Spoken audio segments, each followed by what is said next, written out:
"This isn't personal, Danielle. It's just optics." Gregory Halstead said it without meeting her eyes, one hand already sliding a manila folder across the polished conference table toward her. In the room around them, two other senior partners looked studiously at their notepads, and a lawyer she had never seen before sat with her pen poised over a non-disclosure agreement. "The Kessler account is worth more to this firm than any single consultant. We need you to step back from it." Effective immediately. Danielle Whitfield sat very still and did not reach for the folder.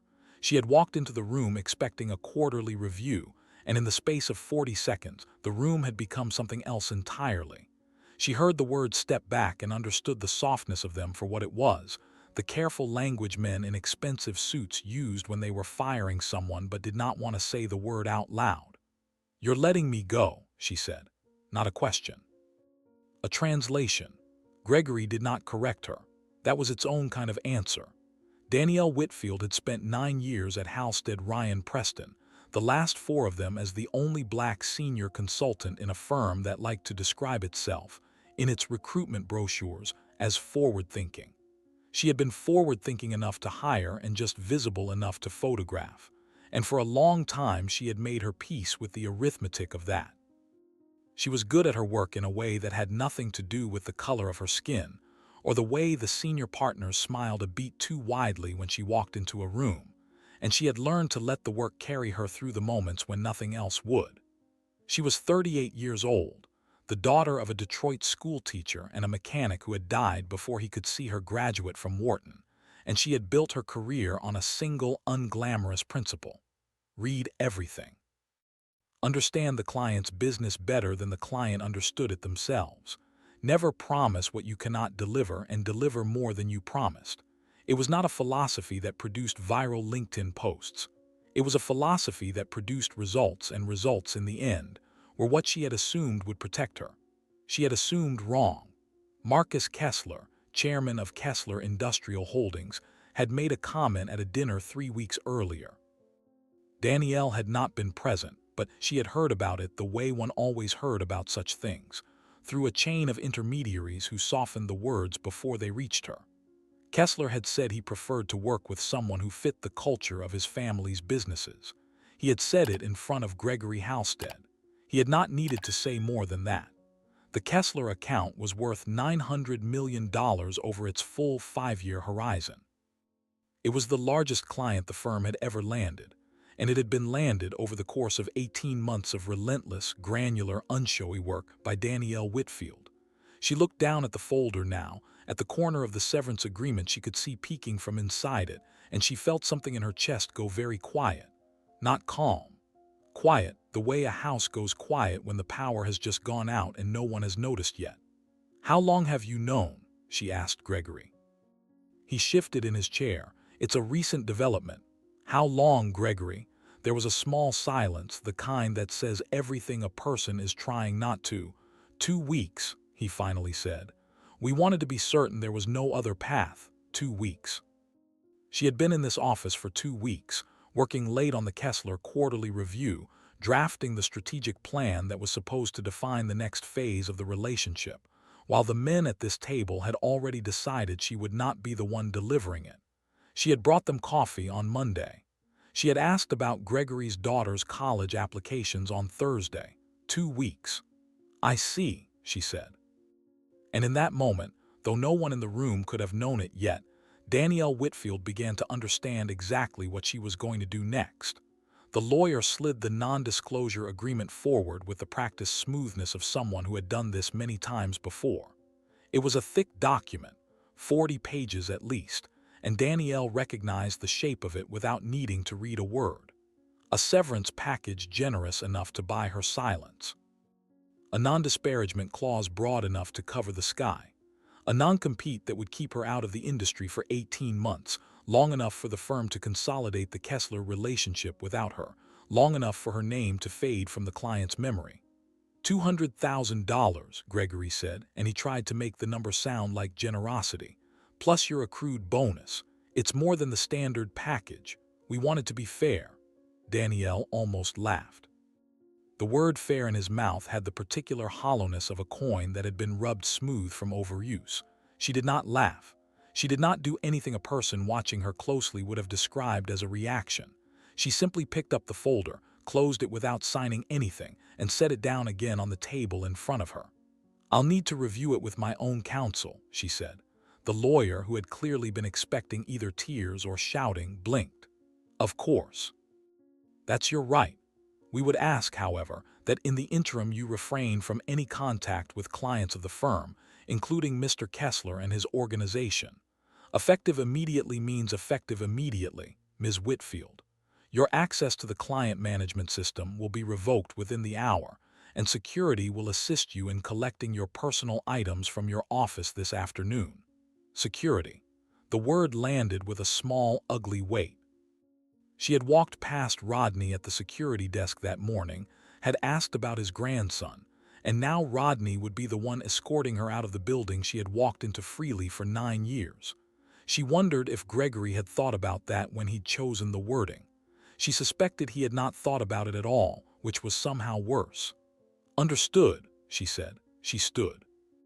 She smoothed the front of her jacket, the charcoal wool one her mother had bought her when she'd made partner track 4 years earlier, the one her mother had cried over in the store and then pretended she hadn't.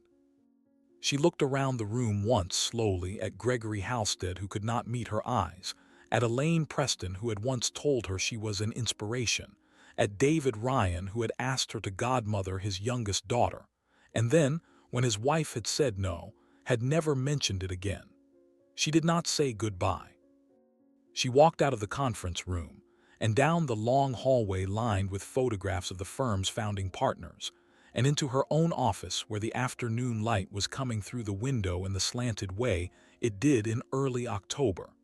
She closed the door behind her and stood for one moment with her back against it, and she allowed herself exactly 10 seconds to feel the full weight of what had just happened. 10 seconds. She counted them. Then she opened her eyes, and she began to work. There is a certain kind of thinking that becomes possible only when the ordinary rules have stopped applying. Danielle had grown up watching her father, who could take apart an engine that 3 other mechanics had given up on, and who had told her once that the trick to any problem was to stop trying to fix what was broken and start asking what the broken thing had been trying to do. What had this firm been trying to do?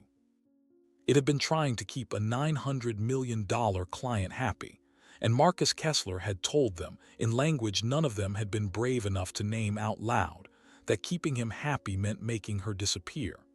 Danielle sat down at her desk and opened her laptop. Her access to the client management system would be revoked within the hour, the lawyer had said. Within the hour, not within the minute. She had time, if she moved carefully, to do exactly one thing before the door closed. She was not going to steal client files. She was not going to violate any confidentiality she had sworn to protect. What she was going to do was much simpler than that and much harder to punish. She opened her personal email and she began to type. The message was 3 lines long. She addressed it to Marcus Kessler directly, at the personal address she had memorized 18 months ago, because a good consultant memorized the personal addresses of the people who could open doors that no assistant would open on their behalf. She did not mention the firm. She did not mention what had happened in the conference room. She wrote only that she had reviewed his quarterly numbers over the weekend, that she had identified something in the Ohio distribution figures that she believed his internal team had misread, and that she would be available at his convenience to discuss it. She signed her name and the personal cell number he already had. She hit send. She closed the laptop, and she waited. The reply came in 11 minutes. Danielle was still at her desk, packing the small personal items that had accumulated over 9 years into a cardboard box the mailroom had grudgingly provided, when her phone buzzed against the wood. A framed photograph of her mother at the graduation ceremony. A ceramic mug her niece had made her in kindergarten, the handle glued back on twice.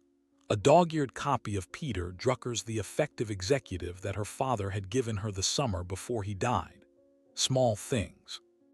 The kind of things a life at a company accumulated without anyone noticing, until the day someone gave you a box and told you to make it fit. She looked at the phone. The name on the screen said M. Kessler. She let it ring twice before she answered, because a woman who answered on the first ring sounded like a woman who had been waiting, and she was not going to sound like that even if it was, in every measurable sense, exactly what she had been doing. Danielle Whitfield. Danielle. The voice on the other end was gravelly, 72 years old, with the flattened vowels of a man who had grown up in the steel country of western Pennsylvania and never entirely left it behind. Your email says my Ohio numbers are wrong. I said your internal team misread them. Those aren't the same thing. There was a small pause. Marcus Kessler, she had learned over 18 months, was a man who respected precision the way other men respected wealth. He had built a $5 billion industrial holding company from a single machine shop his father had left him, and he had done it by refusing to accept sloppy language from anyone, including himself.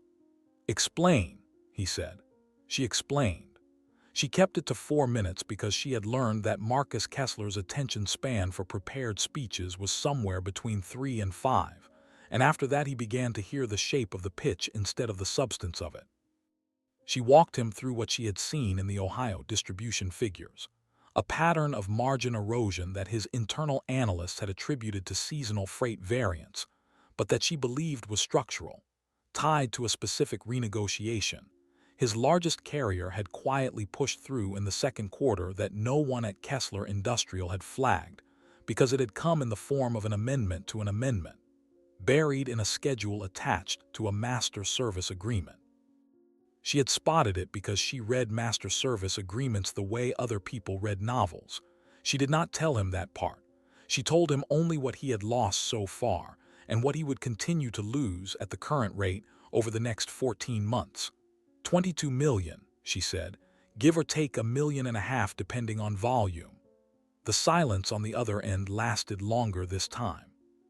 She could hear him breathing, could hear faintly the sound of a pen tapping against something wooden. She had been in his office once. He kept a heavy fountain pen on his desk that his father had used before him, and he tapped it against the leather blotter when he was thinking hard. You reviewed this over the weekend, he finally said. Yes. Halstead knows about this. Here was the question she had been waiting for, and here was the moment she had to answer it exactly right. She did not have the option of complaining. A woman who had just been quietly pushed out of a firm did not get to call the firm's biggest client and lodge a grievance. That would be exactly the kind of behavior Marcus Kessler despised, and it would confirm every private stereotype he had probably held about her since the day they met. I found it Sunday night, she said. I was going to present it in the quarterly review next week. There's been a change in the firm's staffing on your account, and I'm no longer going to be the one delivering that presentation. So I thought you should hear the finding directly from the person who found it before it gets translated by someone who wasn't there when the pattern surfaced. Another silence, longer than the last.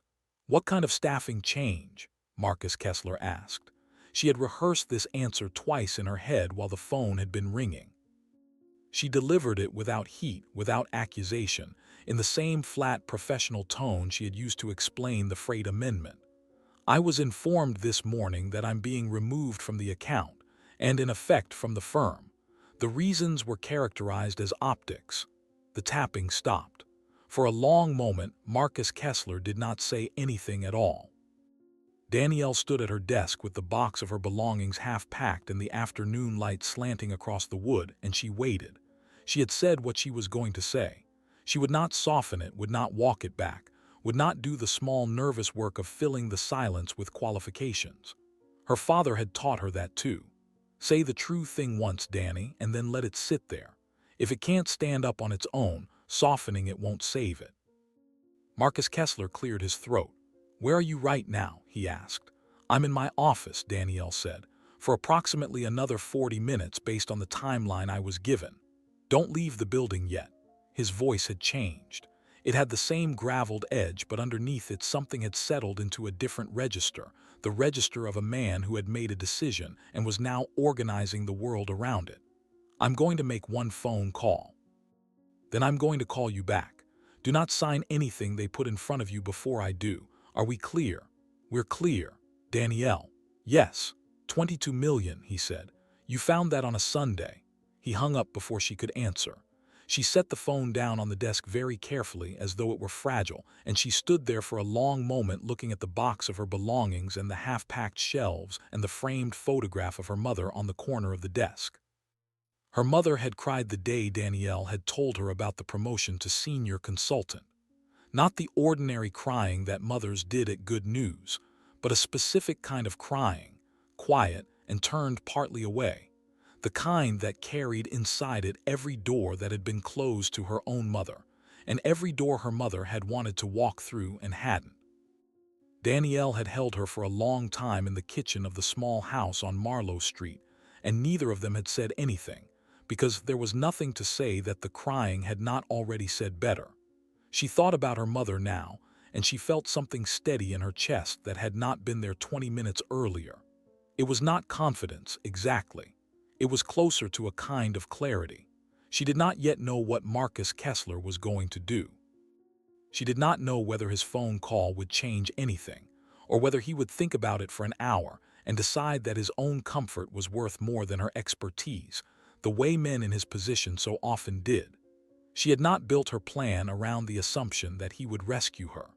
She had built her plan around the assumption that the truth, delivered plainly, would find its own way into rooms she was no longer allowed to enter. What happened after that was not up to her. Down the hall, someone laughed. She could hear the ordinary sounds of the firm continuing around her as though nothing had happened, because for everyone else in the building, nothing had. Phones rang. A printer hummed. A junior associate walked past her closed door talking about a lunch order. The machinery of Halstead Ryan Preston ground on, indifferent, exactly the way it had ground on this morning when she had walked into the conference room believing she was going to talk about the third quarter. Her phone buzzed. Not Marcus Kessler this time. Elaine Preston. A short text. "Do you have a minute? I'd like to come by your office." Danielle looked at the message for a long moment. Elaine Preston, who had once told her at a bar association dinner that seeing Danielle succeed had restored her faith in the meritocracy. Elaine Preston, who had sat in the conference room this morning studying her notepad while Gregory Halstead slid the folder across the table. Danielle understood exactly what this text was. It was the second wave of the same campaign, the woman-to-woman softening. The "I hope you understand this wasn't about you." Elaine would come in with a sad expression and talk about how difficult the decision had been for everyone, and she would offer a personal reference letter, and she would ask Danielle whether she'd thought about the nonprofit sector, and she would leave feeling that she had done the decent thing. Danielle typed back 4 words, "I'm in the middle of packing." She did not add a period. She did not add a softening word. She sent it, and she set the phone back down. The phone rang again 9 minutes later. Marcus Kessler. She picked up on the second ring. "Danielle, listen carefully because I'm only going to say this once, and then I'm going to be in meetings for the rest of the afternoon dealing with the fallout of what I'm about to tell you. I'm listening. I just spoke with Gregory Halstead. I informed him that Kessler Industrial Holdings is terminating its engagement with Halstead Ryan Preston, effective the end of the current billing cycle. I told him the reason. I used your name and I used the word optics and I used 1 or 2 other words that I don't need to repeat to you. I have instructed our general counsel to begin drafting the disengagement paperwork this afternoon." Danielle sat down. She had not realized she was still standing. "Mr. Kessler, I'm not finished. The reason I'm calling you, and not simply letting this play out, is that I don't intend to end my relationship with the person who found $22 million in my Ohio numbers over a weekend, just because the firm employing her decided she wasn't ornamental enough for their brochure. So here is what I would like to propose. I would like you to consider consulting for Kessler Industrial Holdings directly, on a retainer basis, beginning as soon as your legal situation permits." He paused. She could hear the pen tapping again. "I understand you may have other offers or other plans. I'm not asking you to answer today. I'm asking you not to answer no today. Is that fair?" "That's fair," Danielle said. "Good. Now go home, Danielle. Whatever they're asking you to sign, don't sign it until a lawyer who works for you has read every word." He hung up. Danielle set the phone down and did not move for a long time. Outside her office door, the ordinary sounds of the firm were beginning to change. She could not have named exactly how. It was the way a house sounds different the moment before someone shouts in a distant room, when the ordinary noise has not yet stopped but something underneath it has already shifted. A door closed harder than it needed to. A voice, low and urgent, moved past her office and did not stop. Then another. Then Gregory Halstead's assistant, whose voice she would have recognized in the dark, saying something sharp into a phone at the end of the hall. The Kessler call had landed. Danielle understood, sitting there at her desk with the box of her belongings half-packed and the light going gold across the wood, that she was now the calmest person in the building. Every other person on the executive floor was about to spend the next several hours discovering, in ascending order of horror, what had happened. She had already known for 11 minutes. In a firm where information was currency, 11 minutes was a fortune. She did not waste it. She opened her laptop one more time before the access was cut. She did not open the client management system. She did not touch a single file that belonged to the firm. What she opened was her own contacts, her personal directory, the one she had kept meticulously for 9 years and backed up to her own cloud storage every Sunday night without exception, because her father had also taught her that you never let another man hold the only copy of anything that matters to you. She scrolled through the names, not clients of the firm. She would not touch those. But the other names, the ones she had collected at conferences and dinners and industry panels over almost a decade of showing up, the ones that belonged to her and only to her. She copied nothing. She simply made sure the file was where she thought it was, closed the laptop and slid it into her bag. Then she picked up her desk phone and called her sister. "Vanessa, I need you to do something for me. I need you to call Aunt Lorraine and tell her I'm going to need Robert's number." The lawyer, not the cousin. "Yes, tell her it's today. Tell her I'll explain later." She hung up before Vanessa could ask any of the 17 questions Danielle could hear forming on the other end of the line. There was a knock at her door. Not Elaine Preston. Elaine Preston, Danielle was fairly certain, was in Gregory Halstead's office right now, along with David Ryan and the outside lawyer, and whoever else could be assembled on short notice for the emergency meeting that was, at this exact moment, being convened one floor above her. The knock at Danielle's door was a different sound, softer and more uncertain, and when she said "come in," the person who opened it was Priya Menon, the junior consultant Danielle had been mentoring for the last 14 months. Priya was 26 years old, brilliant, and terrified of everything. She had been raised in a household where her parents had defined success so narrowly that she had spent her entire life trying to squeeze herself through the eye of the needle they had drawn. She stood in the doorway now, clutching a folder against her chest, and her eyes were very wide. "They're saying Kessler pulled the account," she said. She did not step into the office. She said it from the doorway as though the threshold itself were dangerous. "In the kitchen. I just heard David Ryan say it. He said your name." "He would," Danielle said mildly. "Danielle," Priya's voice cracked in the middle of the name. "What is happening?" Danielle looked at her, at the folder pressed against her chest, at the careful way she had done her hair that morning, at the small anxious tension in her shoulders that Danielle had recognized on the first day they had met because she had once carried the same tension herself and had spent years learning how to set it down. She thought about the answer she could give, the smooth, professional answer, the one that would protect Priya from having to know anything difficult, and she thought about the answer that would actually be true. She chose the true one. "Come in and close the door." Priya came in. She closed the door. She stood there still holding the folder. "They fired me this morning," Danielle said. "Not in those words. They used the word optics. The reason is that Marcus Kessler made a comment 3 weeks ago about preferring people who fit the culture of his family's businesses, and Gregory decided the way to keep the account was to make me disappear from it. What Gregory did not know is that Marcus Kessler is a different kind of man than Gregory assumed he was. I called Marcus this afternoon about a finding I made in his Ohio numbers. He called Gregory 40 minutes ago and terminated the engagement."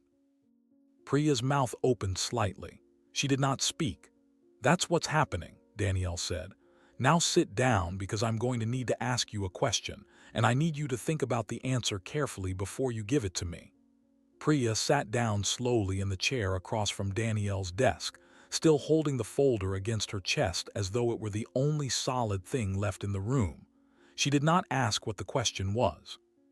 She waited, and the waiting was itself a small piece of evidence about who she was, because a lesser person would have already been filling the air with the anxious noise of self-preservation.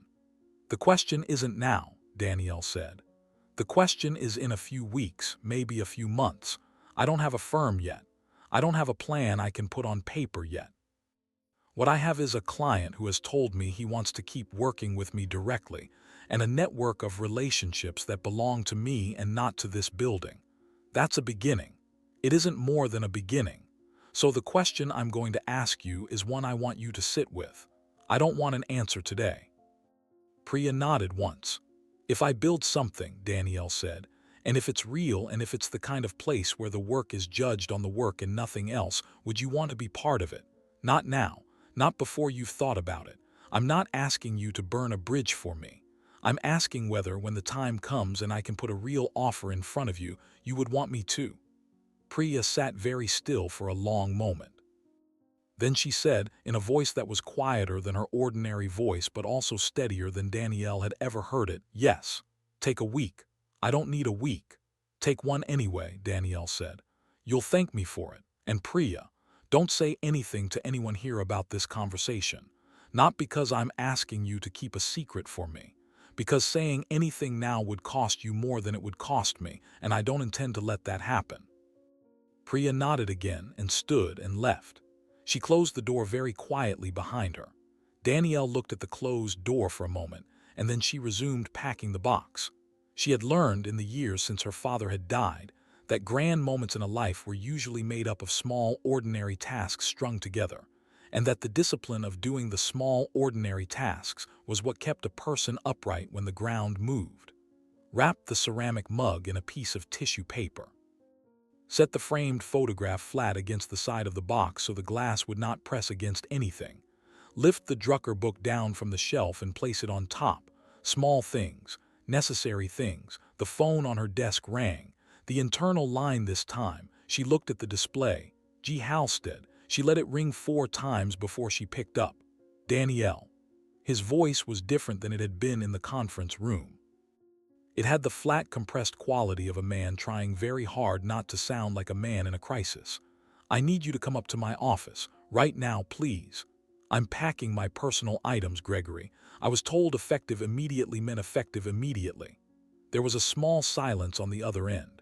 She could almost hear him choosing among 3 or 4 possible sentences. "Danielle, we need to have a conversation, as colleagues. There's been a development and I'd like to discuss it with you before anyone else does." "I'm sure there has been." "Danielle." "Gregory," she said, and she kept her voice perfectly level, "this morning you told me the decision was final. You had a lawyer sitting in the room with a non-disclosure agreement. You told me security would escort me out of the building. I understood the terms. I'm operating within them. If you would like to have a further conversation with me, you're welcome to have your assistant reach out to my attorney. His name is Robert Whitfield. My sister will be sending his contact information to your assistant within the hour." She hung up. She did not feel triumphant. What she felt was very tired, and underneath the tiredness a small steady flame of something that was not quite anger and not quite satisfaction, but was closer to the feeling of finally, after a very long time, being permitted to say the true thing out loud without dressing it up first. The phone rang again almost immediately. She did not pick it up. She finished packing the box. She folded the flaps down and taped the seam with the roll of packing tape someone had left on her credenza, and she wrote her own name on the top of the box in black marker in her own handwriting because she was not going to let anyone else write it for her. Then she stood up, put on her coat, picked up the box, and walked out of her office for the last time. Rodney was waiting at the elevator. He looked wretched. He was a man in his early 60s with a grown daughter who was a nurse and a grandson whose photograph he kept on the desk, and he had clearly been told to escort Danielle Whitfield out of the building, and he had clearly not enjoyed the assignment. "Ms. Whitfield," he said, "I'm real sorry about this." "You don't have anything to be sorry for, Rodney," Danielle said. "You're doing your job. Let's go." They rode the elevator down together in silence. On the ground floor, as she was walking through the lobby toward the revolving door with the box in her arms, she saw Elaine Preston at the far end of the marble floor, standing beside the reception desk with her hand on the shoulder of the receptionist, looking straight at Danielle with an expression Danielle could not quite read. Danielle nodded to her once and kept walking. She did not stop. She put the box in the trunk of her car, and she sat in the driver's seat for a long time before she turned the key. The parking garage was quiet, the concrete cool, and through the open door of the car, she could hear the distant sound of traffic on Wacker Drive, the ordinary machinery of the city continuing without any awareness that something had ended and something else had begun. She rested her hands on the steering wheel and she let herself, for the first time since Gregory Halstead had slid the folder across the table, feel the full weight of what had happened that morning. It was not what she had expected to feel. She had expected grief or rage or the particular hollowed-out sensation of a person who had been publicly demeaned. What she felt instead was closer to the feeling she remembered from the afternoon of her father's funeral, when she had come out of the church into the flat gray light of a Detroit February and had realized, standing on the steps, that the world she had lived inside her whole life had just quietly become a different world, and that she was going to have to learn how to walk through this one without him. Not grief. Something colder than grief. The recognition that the terms had changed and would not be changing back. She turned the key. She drove home. Home was a 2-bedroom condominium on the near north side, bought 4 years ago with the bonus from the year she had first been staffed on what would eventually become the Kessler Pursuit. She had chosen it because the second bedroom had a window that looked west, and she had thought at the time that if she ever wrote the book she had been half planning for a decade, that was the room she would write it in. She had never written the book. The second bedroom had become a home office and a storage room, and on the nights when her mother came to visit from Detroit, a guest room. That was fine. Rooms became what a life needed them to become. She carried the box up in the elevator and set it down inside the front door, and she did not unpack it. She hung her coat on the hook. She went into the kitchen, and she filled the electric kettle, and she stood at the counter waiting for it to boil, and while she waited she called her cousin Robert.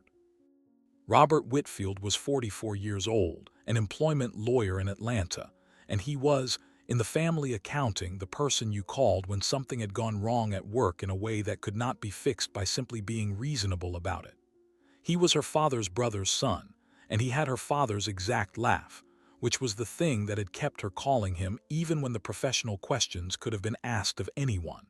He picked up on the second ring. "Danny. Vanessa called me an hour ago and told me to keep my phone on. What's happening?" She told him.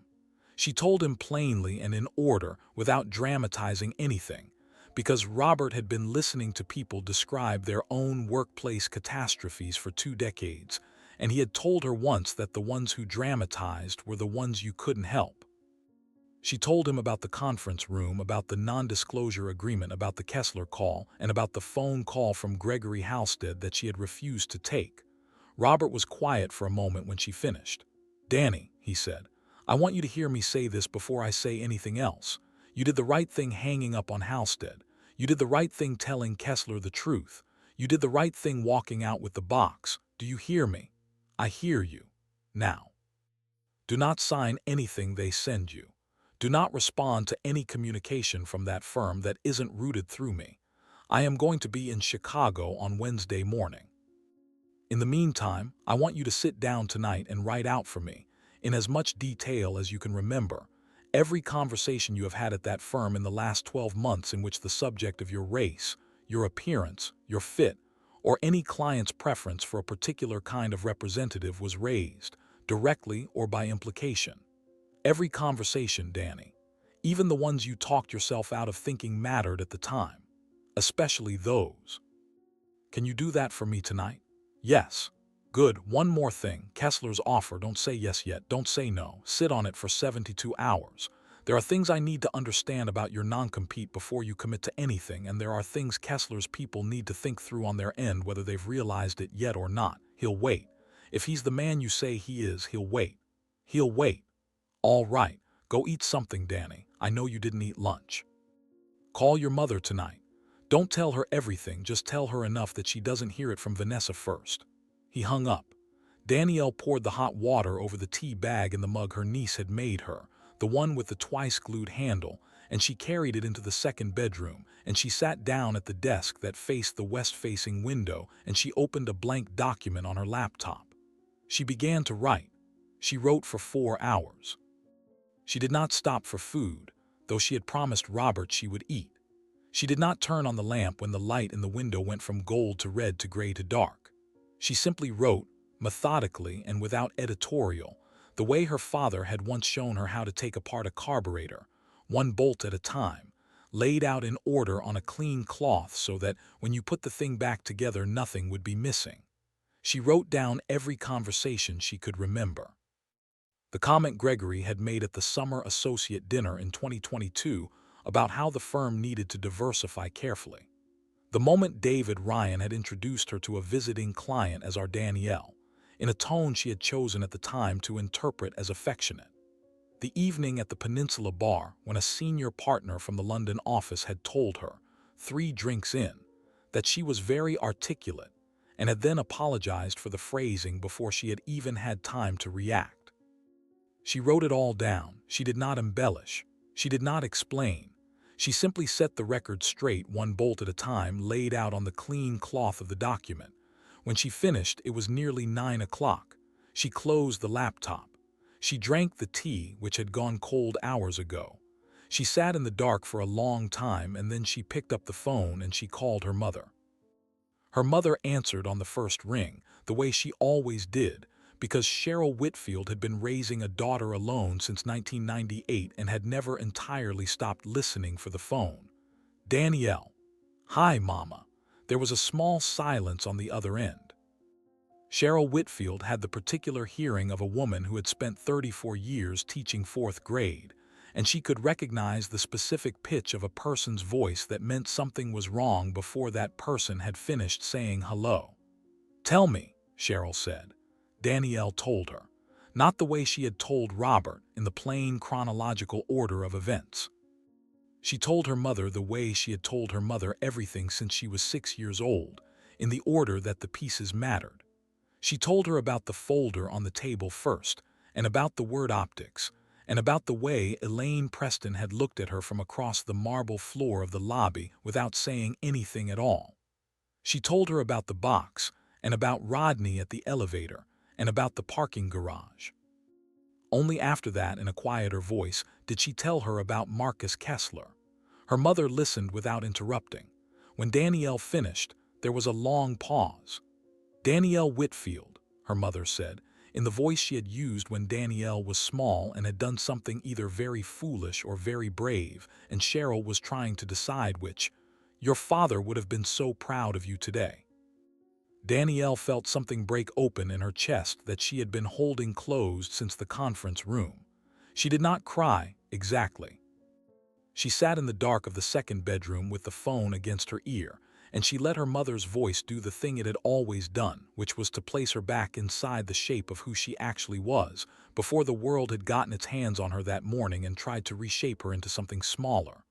I don't know what I'm doing, Mama. Yes, you do. I don't have a plan. You have the beginning of one. That's more than most people get. You always did know how to make something out of a beginning, baby. That's not new. That was true when you were 9. They talked for another half hour. Her mother did not ask about the money.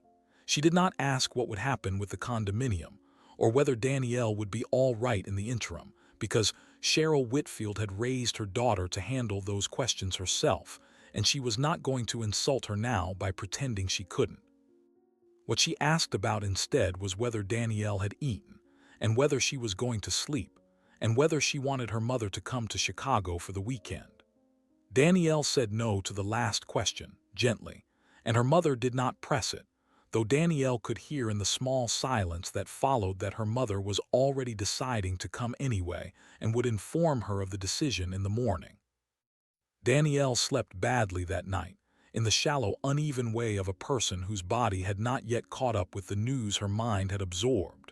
She woke at 5:30 and made coffee and sat at the kitchen counter watching the light come up over the lake, and she opened her laptop and she looked at the list of names in her personal directory.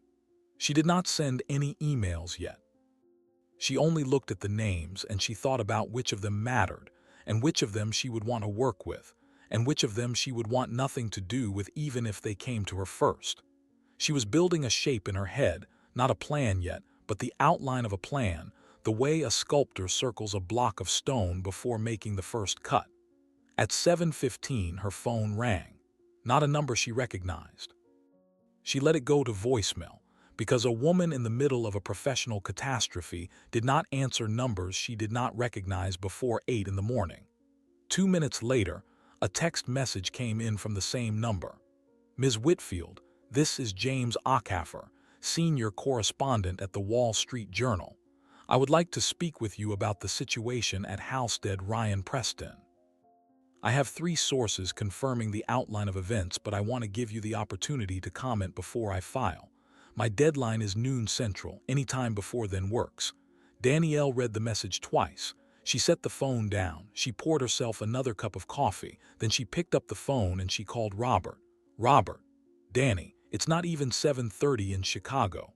A reporter from the Journal just texted me, James Acaffer. He says he has 3 sources on what happened yesterday and he's filing by noon." There was a pause. She could hear Robert doing the thing he did when he was thinking, which was to breathe out very slowly through his nose once. "That was fast," he said. "Someone leaked. Someone leaked. That's not surprising. A firm loses a $900 million client in one afternoon over the racial optics of its lead consultant. That's not a story anyone at that firm is going to be able to keep inside the building for 24 hours. Somebody there is trying to get out in front of it, and somebody else there is trying to make sure the version that runs is unflattering to Halstead. Both of those people just called James Acaffer. What do I do?" "You don't comment. Not yet. You tell him politely that you appreciate the courtesy of the outreach, but you are not in a position to comment at this time, and that any further communication should go through your attorney. You give him my name and my number. You do not, under any circumstances, say anything you would not want to see printed under your name, including things you think are off the record. There is no off the record with a reporter you have never met. Are we clear?" "We're clear. Send me his contact information as soon as you hang up. I'll handle him. Danny, this is not a bad development. This is a development you did not choose, but it is not a bad one. Do you understand me? A story in the Journal, handled correctly, becomes the thing that makes it impossible for that firm to characterize you as a problem employee to anyone who ever calls to check a reference for the rest of your career. Handled correctly. Which is why you are not going to handle it. I am. Understood. Go eat breakfast, Danny." She ate breakfast. The story ran on Thursday morning on the front of the Journal's business section, above the fold, under a headline that did not name Danielle but did name the firm and the client and the dollar figure. Robert had spent 40 minutes on the phone with James Acaffer on Wednesday afternoon, in the guest room of Danielle's condominium with the door closed, and Danielle had listened through the wall to the low, even rhythm of her cousin's voice doing what her cousin did, which was to make a reporter understand, without ever saying so directly. Exactly which parts of the story he could confirm from other sources, and which parts he would only ever get from her if she chose to give them to him at a later date. The article was careful. It quoted 3 former employees of Halstead Ryan Preston on background.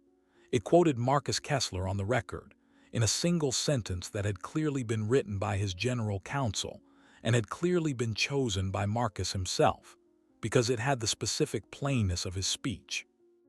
Kessler Industrial Holdings ended its relationship with the firm because the firm made a decision about staffing that was inconsistent with our values and, frankly, inconsistent with our business interests.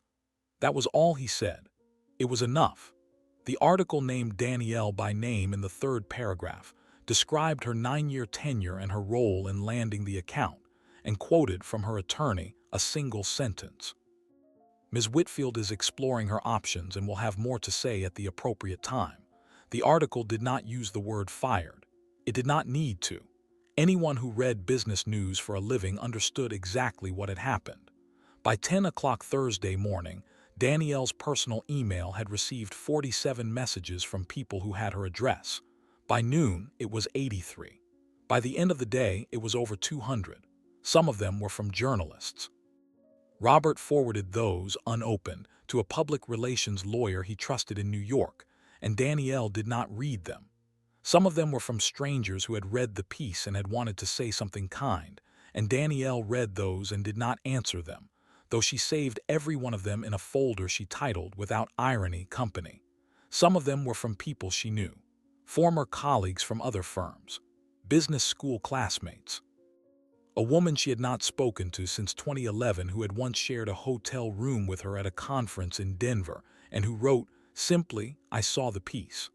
I'm sorry, and I'm not surprised, and if you ever want to talk about what happens next, I'm here." But the messages that mattered, the ones that changed the shape of what came next, were the ones from other clients. Not clients of Halstead Ryan Preston, whom she would not have contacted, and who would not have contacted her while her non-compete situation remained unresolved. Clients from earlier in her career, and executives she had met at conferences, and people who had crossed her professional orbit over the years and had remembered her name because she had, at some point, done something for them or beside them that had stayed with them. 9 of those messages over the course of Thursday and Friday asked her, in language that varied but that meant the same thing, whether she was going to be available for consulting work in the near future, and whether they could be first in line. She did not answer any of them yet. She saved everyone, and on Friday afternoon she drove out to O'Hare to pick up her mother, who had informed her on Wednesday morning that she was coming to Chicago for the weekend, and had informed her on Wednesday afternoon that she had already bought the ticket. Cheryl Whitfield stepped through the arrivals door at Terminal 3 carrying a small green suitcase and wearing the navy coat Danielle had bought her 3 Christmases ago, and she looked at her daughter across the crowded floor, and she did not smile exactly. She did the thing she had done at Danielle's college graduation and at her father's funeral and at her promotion party, which was to hold her daughter's face still for a moment in a look that meant, "I see you, all of you, and I am proud of what I see." Then she hugged her hard and said only, "You look tired, baby. We're going to feed you tonight." They cooked together on Friday evening in the kitchen of the condominium, the way they had cooked together every Sunday afternoon of Danielle's childhood, and Cheryl asked no questions about the firm and no questions about the journal piece and no questions about what came next. She asked instead about Priya, whose name Danielle had mentioned once in passing 3 months earlier, and whom Cheryl had remembered because Cheryl remembered everyone. She asked about the west-facing window in the second bedroom, and whether Danielle had thought lately about the book. She asked about Vanessa's oldest, who was applying to colleges, and whether Danielle had spoken to him about his essay. She kept the conversation carefully on the ordinary business of a life, and Danielle understood that this was itself a gift, that her mother was choosing to remind her, hour by hour, that she was not only the woman a newspaper had written about on Thursday. She was also still the daughter and the sister and the aunt and the friend, and those parts of her had not been fired from anything, and never would be. On Sunday morning over coffee, Cheryl finally asked, "So what are you going to build, Danielle?" Danielle set down her cup. She had spent the last 5 days sketching it in her head, and she had not yet said the shape of it out loud to anyone. Not to Robert, who was busy with the legal architecture. Not to Marcus Kessler, who was waiting for her answer. Not to Priya, whose week she had asked her to take. She had wanted to say it first to her mother at this table, with the light coming in over the lake and her mother's hands wrapped around a mug her granddaughter had made. "A firm," Danielle said.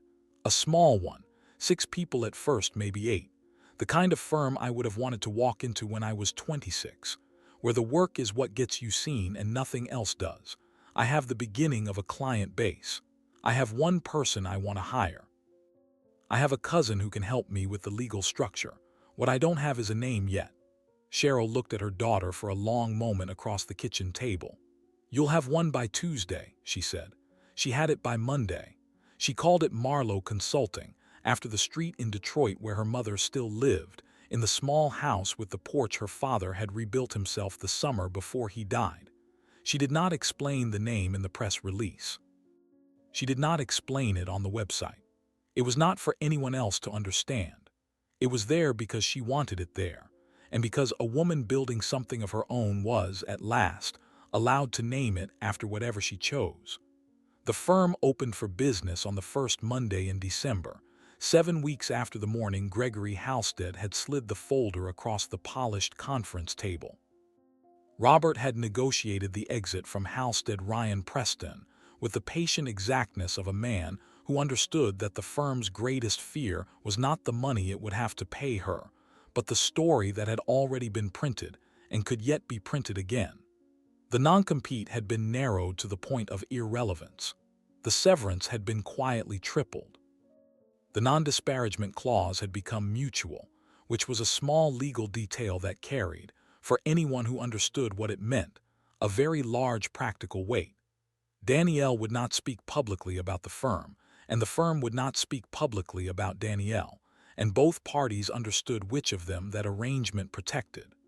Marcus Kessler signed a 2-year retainer with Marlowe Consulting on the second Friday in December.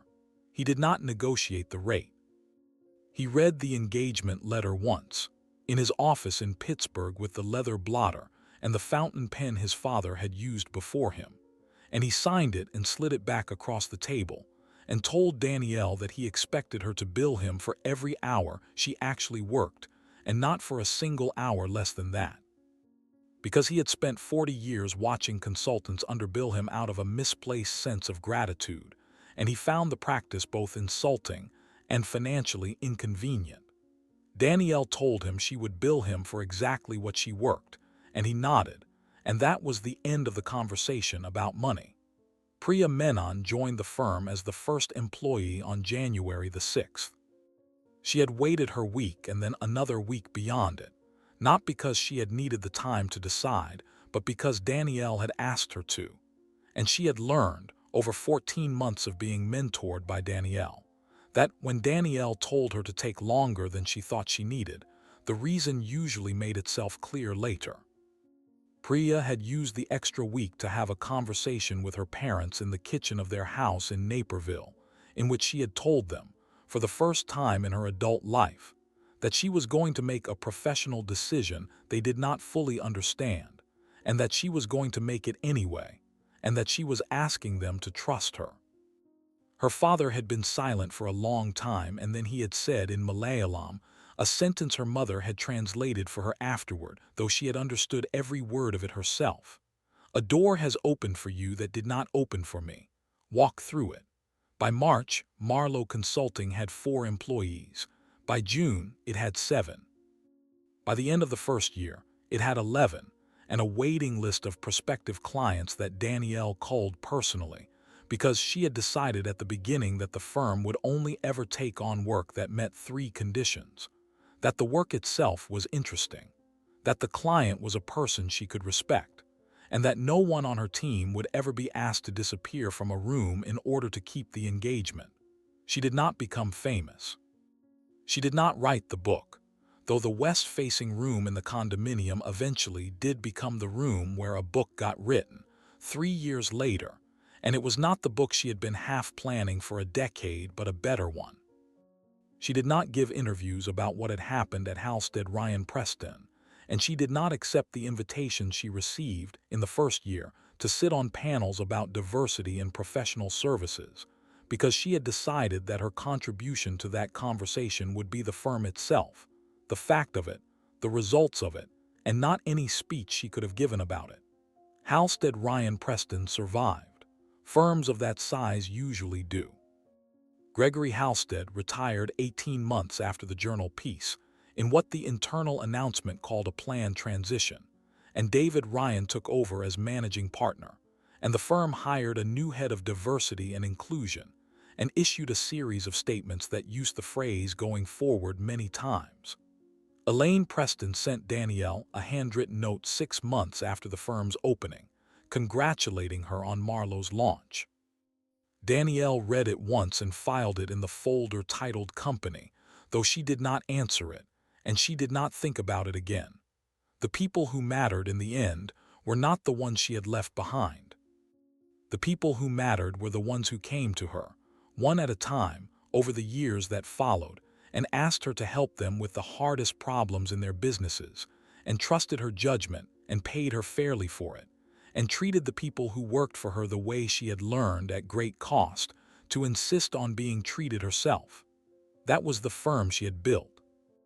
That was the answer she had given to the morning in the conference room, and it was a longer answer than any single sentence could have been, and it was still being written, one client and one hire and one quietly excellent quarter at a time. Her father had told her once, in the garage on Marlowe Street, that the trick to any problem was to stop trying to fix what was broken and start asking what the broken thing had been trying to do.